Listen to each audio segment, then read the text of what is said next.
Hi everyone, I'm Hammi. Welcome back to my channel.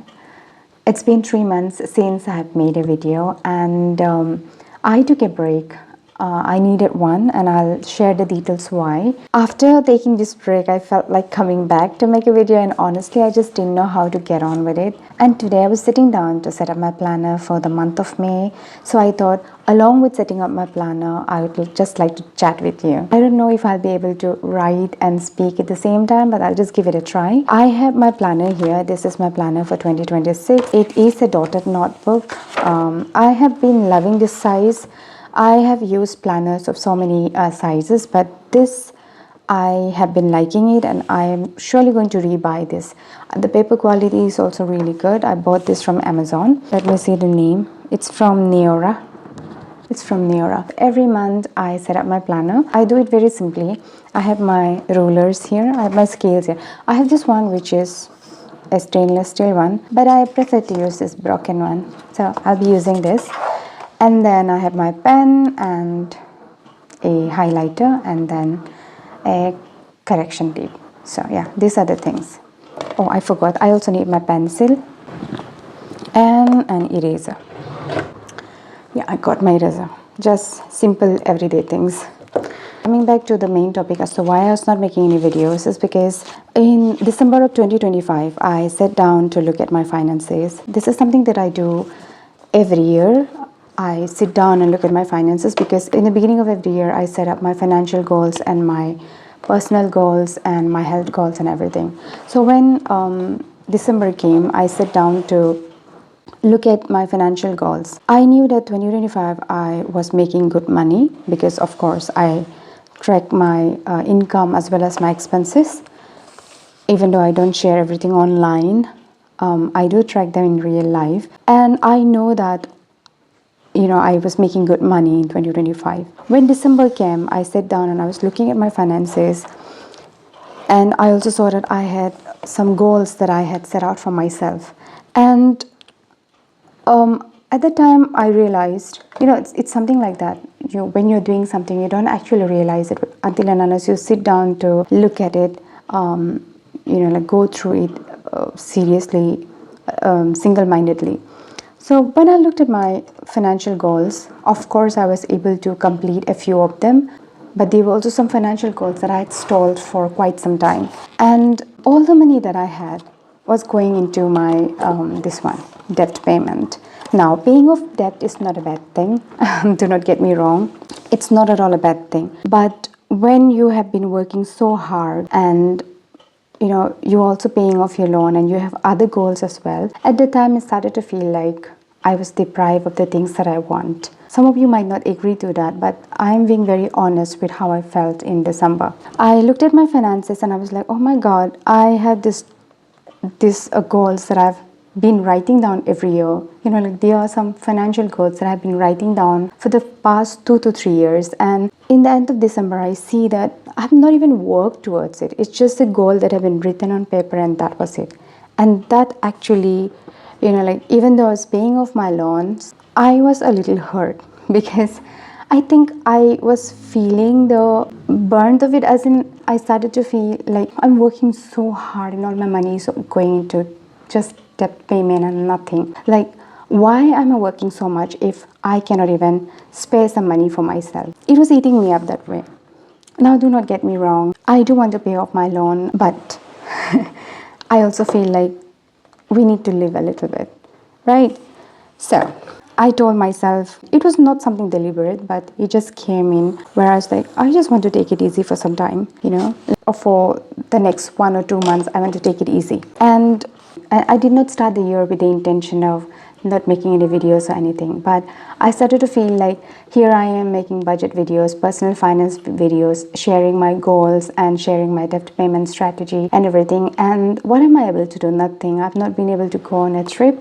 I have not been able to buy the car that I've been saying I want to buy a car. And when you keep working 6 days a week for 12 months a year, it takes a toll on you. It takes a toll on your health. I think it takes a toll on your psychology as well. I started to feel like an imposter. So for the month of January, February and March, I just gave myself some grace I am fumbling, so I better talk it out. For the month of January, February, and March, I gave myself some grace.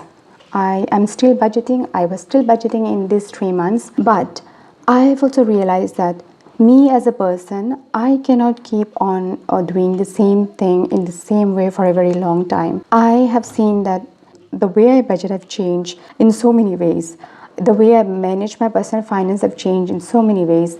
There have been goals that I've been working on, and suddenly I've stopped working on that goal because suddenly now that does not feel important to me. It does not feel like something I should achieve. And when I started to feel all these things about me, at first it was difficult to accept it. I started to think, why am I not able to be consistent with things that I do? I started to question that myself. I started to feel like one time I'm doing the cash envelope system, I'm following the zero-based budget system, and then I'm doing the conscious spending plan system, and I didn't know how to put it out there as a video. So I took a break. I thought about the way I was managing my finances, and I thought about the way I was questioning myself, and at last I started to think, no. What's important is that I'm still budgeting my money. What's important is I still set my goals and I'm still working towards my goals. That is what's important. What's important is the fact that I'm still ready to be intentional about how I spend my money. I'm still ready to be mindful about how I spend my money. I'm not just letting money come in and go by and not know about it. So now I've reached a point where I am accepting the fact that yes, I change systems, the way I budget according to the seasons of my life. And what's important is for me to understand that budgeting your money, being intentional with your money, being mindful with your money, making the best use of the money that you have to make your tomorrow a better tomorrow is what's important. It's not important that you should be very strict with one type of budgeting and you should follow this step. So I have learned to accept change. But the thing was, I did not know how to put it out there as a video, like every month putting out my budget and then changing it suddenly. I just felt like that was not a thing I wanted to share, and that's why I took a break. So for the month of January, February, and March, I was still budgeting, but in the end of 2025, I was budgeting in a way where I was giving myself a fixed salary from my private practice, and I still have my hospital income that I get. I would combine my hospital income and then the salary that I paid myself from my business income, and I would combine the two, and I'd budget for the month. But for January, February, and March in 2026, I did not do that. I would combine my salary that I got from the hospital and my net income from my business and combined the two and budget. I did a little bit of extra spending, but I always made sure that I was putting money into extra savings, and I was also putting extra money into a debt payment. And in the first 3 months of this year, I've been able to save up 60,000 more into my emergency fund, and I was also able to deposit 7,000 to 8,000 rupees each month into my debt payment as extra debt payment.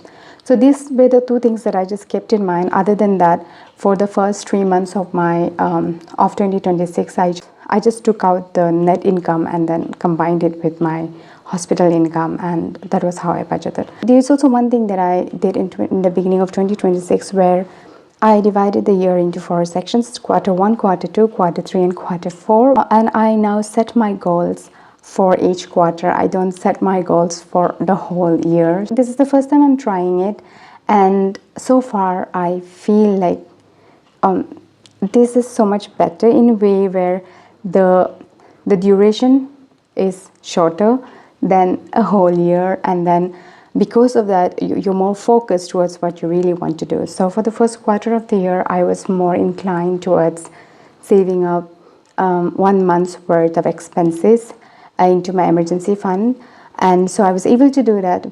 And now coming to the second quarter, I am focusing on saving up money for a medical trip that I'm planning, and then maybe in the third and the fourth quarter I'll be focusing more on my other goals that I have. So that's how I'm navigating my personal finance. I don't know if I'll be making any more monthly budget videos because I cannot commit to that, honestly saying. So I still do want to talk about personal finance, but I want to talk about other things in my life as well, and just make this a place where I am, storing some things of my life that I want to share with you all, and also some things of my life that I feel I want to look back on in my later years. So this is what I wanted to share. I'm hoping that all of you are keeping well. Thank you so much for still being subscribed to the channel, and bye-bye.